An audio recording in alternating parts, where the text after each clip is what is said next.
Nous sommes sur l'île Monsieur pour les 5 ans de la Charte de l'eau qui est née ici et qui a pour objectif de fédérer tous les acteurs sur la Seine centrale, c'est-à-dire entre la confluence de l'Oise avec la Seine et la Marne, de regrouper tous les acteurs pour arriver à avoir une politique de l'eau plus efficiente, plus dynamique, notamment sur la protection de la ressource en eau. Il y a 5 ans, en effet, jour pour jour, le 12 décembre 2012, la Charte de l'eau, plaine et coteaux de la Seine centrale urbaine, était signée par 52 acteurs de la région.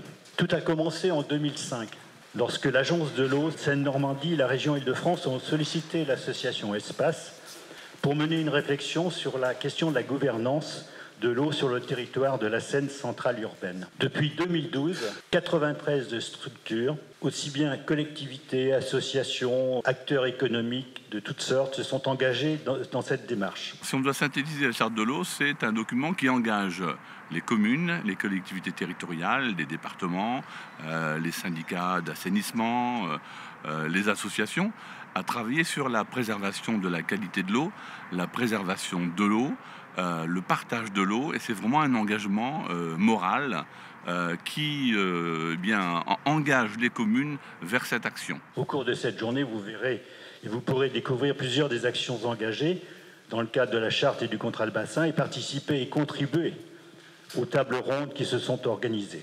Au-delà de la charte elle-même, ce qui nous réunit, je crois, pour tous, c'est notre amour de la nature, de l'environnement et surtout une passion pour l'eau. Dans les différents organismes auxquels nous travaillons, bien, nous sommes, je crois, tous mus par le même intérêt, pour ne pas dire idéal.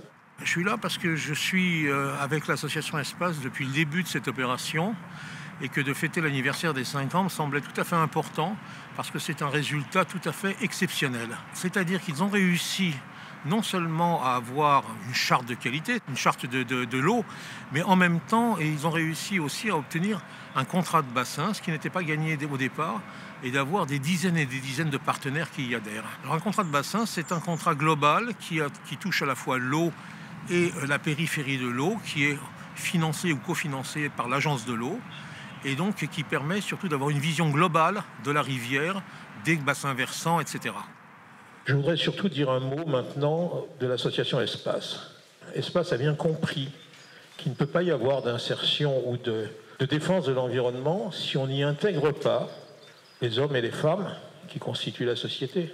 La défense de l'environnement, c'est la défense de nos habitants, de nos voisins, de nos concitoyens, parce qu'on ne crée pas de l'environnement pour de l'environnement, on le préserve surtout pour la biodiversité. Je pense à une espèce particulière qui est l'espèce humaine, dans la biodiversité. Et donc, le fait de s'intéresser comme ça et de travailler pour l'insertion de nos concitoyens est pour moi un élément fondamental. Dans un premier temps, on va faire un petit bilan justement sur ces 5 ans avec des retours d'expérience pour illustrer les 5 engagements de la Charte de l'eau. Et puis ensuite, on aura 3 tables rondes donc, pour justement discuter des perspectives de la Charte de l'eau, des nouvelles thématiques qui nous intéressent et qui sont d'actualité aujourd'hui sur le territoire du contrat de bassin, donc à savoir la biodiversité, les trames vertes et bleues, mais aussi la gestion des eaux pluviales au cœur de nos territoires très urbains. Et puis enfin, les thématiques de résilience et d'adaptation au changement climatique. La démarche que nous conduisons, elle s'inscrit pleinement dans la démarche impulsée avec la Charte de l'eau depuis 2012 et puis en amont, puisqu'on a eu le plaisir d'accompagner la démarche très très tôt, avant même sa signature. Haute-Paris, pour sa part, a élaboré 3 stratégies. La première sur la protection de la ressource, la seconde sur la biodiversité, la troisième sur le changement climatique et nos engagements pour ce changement climatique. L'eau la plus écologique, c'est celle qu'on ne va pas prélever. Et du coup, celle qu'on ne traitera pas et celle qu'on ne consommera pas derrière. Et donc, ça doit s'appliquer d'abord à nous-mêmes, et c'est pour ça que nous avons une gestion extrêmement rigoureuse de notre rendement, et pas seulement du rendement de distribution, mais du rendement depuis le prélèvement dans le milieu naturel jusque chez l'usager. Ça signifie aussi que nous menons des actions vers les usagers pour les inciter à faire la chasse aux fuites, aux pertes d'eau et aux surconsommations de toute nature. On a un peu oublié l'eau sur notre territoire et on essaye justement de la faire revenir. On se rend compte qu'on avait besoin d'un référentiel, d'un document qui cadrait un peu les choses sur la question de l'eau et de l'assainissement sur notre territoire.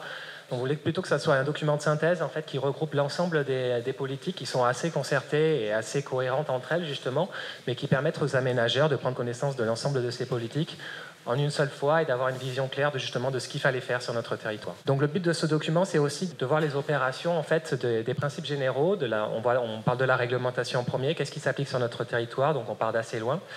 De la réglementation européenne, notamment la directive cadre européenne sur l'eau, et on passe au concret à des documents qui sont plus concrets, notamment le SDAGE, les SAGE qui sont en cours d'élaboration et des documents qui sont propres à notre territoire. La conclusion de cette démarche, c'est quelque chose qui a été assez construit justement avec les villes, les aménageurs et nos partenaires traditionnels que sont l'Agence de l'eau et le département de la Seine-Saint-Denis. C'est quelque chose qui est assez bien reçu par les aménageurs qui en fait trouvent un cadre avec une posture assez justement cohérente par rapport aux pratiques du département, de l'agence de l'eau. Et en fait, on a vraiment l'impression que ça leur facilite le travail et ils prennent ça assez positivement. Ça n'empêche pas qu'il faut avoir un suivi des projets au quotidien. En fait, on s'aperçoit que ce document, même s'il est pris en compte par les aménageurs, leur maîtrise d'œuvre et les entreprises de travaux, on s'aperçoit que la question de l'eau et de l'assainissement, c'est quelque chose qui reste traité de façon mineure par les maîtrises d'ouvrage.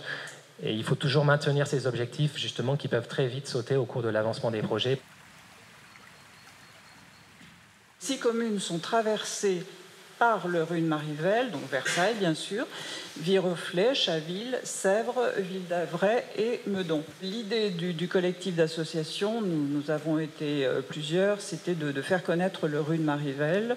C'est la volonté d'un collectif associatif coordonné par Espace. On a voulu montrer le tracé du Rhûne-Marivelle et mettre en évidence tous les endroits où on pouvait deviner que le Rhûne-Marivelle était passé ou passait. Je vous remercie. Donc, la trame verte et bleue, c'est une des mesures phares du Grenelle de l'environnement, qui a pour finalité la lutte contre la dégradation des milieux et la fragmentation des habitats, en restaurant un réseau de continuité écologique, qu'il soit terrestre ou aquatique. Voilà, avec l'idée de favoriser du coup un brassage génétique des espèces végétales ou animales. Les villes, contrairement à certaines idées reçues, ne sont pas dénuées de contact avec la nature et ont un potentiel et un rôle primordial à jouer dans le développement du dispositif de la trame verte et bleue. Il y a 2 types d'enjeux, donc un enjeu assez global, la circulation des espèces, et qui est de désimperméabiliser la ville, si on peut dire que la ville ne soit plus une barrière à la circulation d'espèces, par exemple dans le cadre du réchauffement climatique, que les espèces puissent continuer à circuler vers le nord ou même aller jusqu'au cœur des villes. Et à l'échelle plus locale, ça permet de favoriser la biodiversité, qui est un outil de sensibilisation des populations à des problématiques environnementales. Ça permet d'améliorer le cadre de vie. Ça permet de réguler un certain nombre de problèmes environnementaux, de rendre un certain nombre de ce qu'on appelle des services écosystémiques, notamment par tout ce qui est facilitation de l'infiltration de l'eau, fixation du CO2 ou encore régulation des pics de chaleur. Quand on parle de trame verte et bleue, c'est une définition, une démarche à aborder à toutes les échelles, c'est-à-dire que ce n'est pas seulement quelque chose qui vient du haut, de l'échelon national ou régional, c'est quelque chose à appréhender à tous les échelons du territoire, donc aussi bien au niveau national, au niveau régional, mais aussi sur nos territoires, au niveau plus local, à l'échelle d'une intercommunalité, à l'échelle d'une ville, à l'échelle d'un quartier, à l'échelle d'un bâtiment. Autre élément qui caractérise le milieu urbain, c'est la forte présence des friches. Et les friches peuvent être, et sont d'ailleurs, on a des indicateurs qui le montrent, des surfaces, des zones riches en biodiversité. La flore, le nombre d'espèces en moyenne observées dans les friches est plus importante que dans les parcs urbains. Le travail de restauration du cycle de l'eau en milieu urbain, à travers la création de milieux qui vont permettre de gérer à la fois les eaux pluviales et qui vont être également des espaces d'accueil de la faune au sein du milieu urbain, en recréant une diversité qui ne s'appuie pas seulement sur de l'espace vert classique, mais aussi sur des zones humides, des plans d'eau. Et le dernier enjeu, c'est quand on arrive à l'échelle maintenant du bâti, c'est de penser dès le bâtiment, dès la conception, à accueillir cette biodiversité, de travailler sur ce support que peut être l'aménagement, à la fois sur la végétalisation, que ce soit des toitures et des murs. La charte de la TVB, elle doit être conçue comme un document stratégique, comme une ambition, je dirais. Elle constitue une étape majeure donc pour les acteurs signataires qui s'engageront moralement. Il n'y a pas d'engagement chiffré, on est comme dans la charte de l'eau, c'est plus s'engager dans une dynamique et se dire On va y penser autour de 4 enjeux majeurs: connaître et partager, reconnecter les milieux et renforcer la biodiversité, améliorer le cadre de vie et inciter à participer. L'autre enjeu aussi pour cette expérience, ça a été de se dire, on a fait un prototype et on va pouvoir sans doute l'élargir dans les 2-3 ans qui viennent et l'élargir à l'échelle de l'ensemble du territoire plaine et coteaux de la Seine centrale urbaine.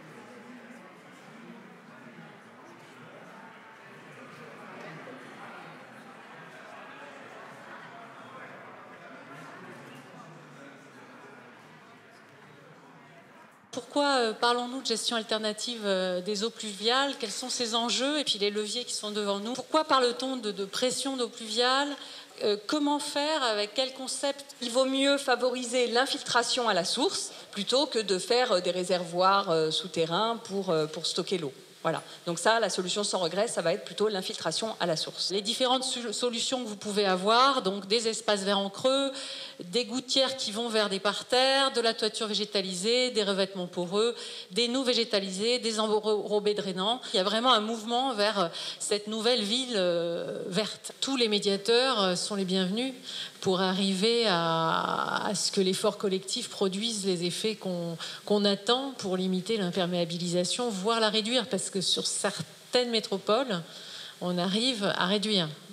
Nous, on est plutôt sur des hypothèses de stabilisation, mais ce qui serait une vraie victoire, c'est qu'on arrive progressivement à inverser les tendances.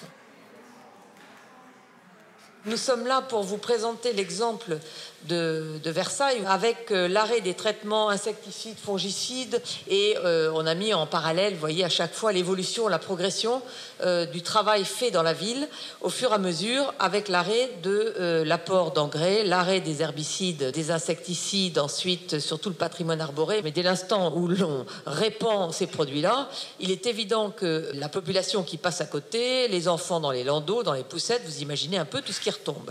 Donc à l'époque, on n'était pas vraiment conscient de cela, mais il y a eu une prise de conscience de la part du service espace vert de la ville de Versailles, de telle sorte qu'on en arrive en fait à une véritable volonté et une politique volontariste pour protéger à la fois le personnel et à la fois la population. On vient de parler de l'eau et si on est là, c'est parce qu'on signe et on a signé la charte de l'eau. C'est bien dans le but de protéger aussi cet élément essentiel de la vie, l'eau, d'autant plus qu'à Versailles, les nappes phréatiques sont vraiment affleurantes. Donc on le sait fort bien, ça peut être très dangereux. Les cimetières, c'est un point très important de notre réflexion et de notre expérience, puisque, vous le voyez, l'arrêt des herbicides dans les cimetières date de 2009. À Versailles, nous sommes très gâtés, nous avons 4 cimetières. Il y en a un très grand qui s'appelle le cimetière des Gonards, qui a été le premier labellisé en France par le label Éco-Jardin. C'est le lieu où reposent nos défunts, mais c'est un lieu de vie, en fait, parce que ce sont de tels espaces et tellement beaux finalement, puisque comme on les travaille de façon très naturelle, si jamais vous voyez encore les hommes habillés comme ça, vous pouvez vous dire que vous-même, vous avez intérêt à vous éloigner. C'est pour cela qu'il y a vraiment une volonté d'arrêter tous ces produits chimiques. Le mieux, c'est d'accepter la végétation spontanée. C'est vrai que ça veut dire que si nous, on l'accepte, il faut la faire accepter à nos administrés, aux touristes, et c'est là où l'apport de l'élu il est fondamental et que le binôme technicien-élu il doit être sur la même longueur d'onde. La suite pour nous c'est de faire de l'éco-pâturage, ramener des animaux en ville, c'est faire que les citoyens s'approprient leurs pieds de mur et participent à l'opération Fleurissons nos murs et aussi accompagner les jardiniers dans cette démarche. Dans la foulée de la COP21, donc, qui a eu lieu en décembre 2015, le président du comité de bassin et le préfet coordonnateur de bassin ont souhaité que soit élaborée une stratégie d'adaptation, donc qui est cette stratégie que je vous ai montrée. Ça s'est basé sur une intense participation avec une trentaine de réunions thématiques et locales, au cours desquelles des exemples, des pratiques exemplaires, notamment sur le bassin, ont été mises en avant pour alimenter la réflexion. Et cette démarche a été accompagnée par un comité d'experts scientifiques qui nous ont aidés à prioriser et à choisir donc les bonnes solutions.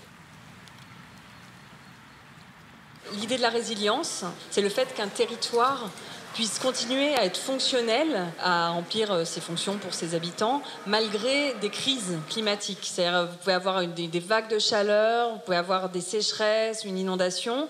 Ça va marquer évidemment le territoire, mais les mesures d'adaptation que vous aurez mises en place, par exemple par rapport aux vagues de chaleur, le fait de développer, de végétaliser votre ville et donc de limiter ce qu'on appelle les îlots de chaleur urbains, c'est-à-dire ces zones qui sont beaucoup plus chaudes dans la ville, ça va permettre de passer la vague de chaleur mieux que si vous ne les aviez pas. Ou par rapport aux inondations, le fait d'avoir des zones d'expansion des crues, ça va limiter les dégâts en aval. Vous allez avoir moins de dégâts en aval. Et du coup, vous allez mieux passer cette crise climatique. Ce qu'on peut ajouter, c'est que quand on recherche la résilience, que ce soit dans la ville ou en milieu plus rural ou par rapport à la végétation, même en agriculture, une des idées, c'est aussi de combiner une multiplicité d'actions différentes, de ne pas mettre tous ses œufs dans le même panier, en d'autres termes. C'est de ne pas forcément toujours miser sur les mêmes espèces ou sur les mêmes variétés, de miser aussi sur la biodiversité, en fait. Le PEC Croissy a vu la mise en œuvre d'un système de réalimentation de nappes qui permet en fait d'améliorer la pérennité de la ressource en eau, sa qualité et de faire face surtout aux problèmes de pollution. On prélève de l'eau de la Seine qui va être pré-traitée, puis cette eau va être injectée dans des bassins d'infiltration pour s'infiltrer de nouveau dans la nappe et suivre son traitement. Donc il y a un double traitement qui est fait. Et donc aujourd'hui, la nappe sur ce site est alimentée donc via la Seine, via les bassins d'infiltration et via les eaux de pluie qui tombent en fait sur le bassin versant. Donc ce système nous permet en fait de piloter la nappe, donc en termes de quantité, et également d'améliorer sa qualité. Un autre acteur qui peut avoir une activité potentiellement polluante, c'est les agriculteurs, avec qui on travaille vraiment pour développer l'agriculture biologique sur ces terres d'alimentation de captage, ou alors, s'ils ne veulent pas forcément partir au biologique, de limiter les intrants, donc tout ce qui est pesticides et nitrates. L'enjeu de la charte de l'eau, donc on fête ses 5 ans et elle vit sa vie, mais quelle deuxième vie un peu pour la charte de l'eau? Alors on a un peu des indices, puisque on vient de remettre les diplômes, les certificats sur la signature de la charte zéro phyto, et donc on voit bien qu'il y a des moyens d'avancer, de creuser certains sujets, et la charte zéro phyto, donc je vous encourage à tous ceux qui ne l'ont pas encore signée de la faire signer, parce qu'il y a à aller plus loin, toujours plus loin, comme on l'a dit, sur les stades, les cimetières, certains équipements de voirie ou autres, d'aller beaucoup plus loin. Et donc la charte nous y encourage et nous donne des outils pour ça. Une autre caractéristique de ce territoire, c'est bien sûr la préfiguration et l'élaboration de la charte Tram-Berthet-Bleu. Il y a eu cette intuition qui est née ici, quand même, il me semble, au niveau Île-de-France. C'est toujours un peu facile de parler de territoire pilote, mais que les questions d'eau, de biodiversité, de cadre de vie, de circulation douce ne peuvent pas vraiment être dissociées, surtout en zone centrale, qu'il faut arriver à penser tout ça ensemble. Et cette réflexion a vraiment pris corps ici. C'est un challenge qui a été relevé avec succès, à la fois sur la charte et sur le contrat de bassin, qui sont des outils que l'Agence de l'eau continuera d'accompagner dans les années qui viennent. Les thématiques, très concrètement, que vous traitez sont des thématiques d'avenir. Voilà, l'adaptation au changement climatique, c'est très concrètement, effectivement, mieux infiltrer à la source, moins utiliser de phyto, réduire les pollutions parce qu'elles vont se concentrer et qu'on va devoir continuer à réduire les pollutions dans les rejets. Donc ce que vous faites déjà, c'est à mon avis, la feuille de route de nos territoires dans les années qui viennent. Il n'y a pas de doute là-dessus. On est vraiment dans des choses concrètes et on est dans l'eau, dans tous ses états. Et c'est vraiment important la façon dont on échange, la façon dont chacun peut exprimer ses témoignages, mais parler aussi de ce qu'il souhaite.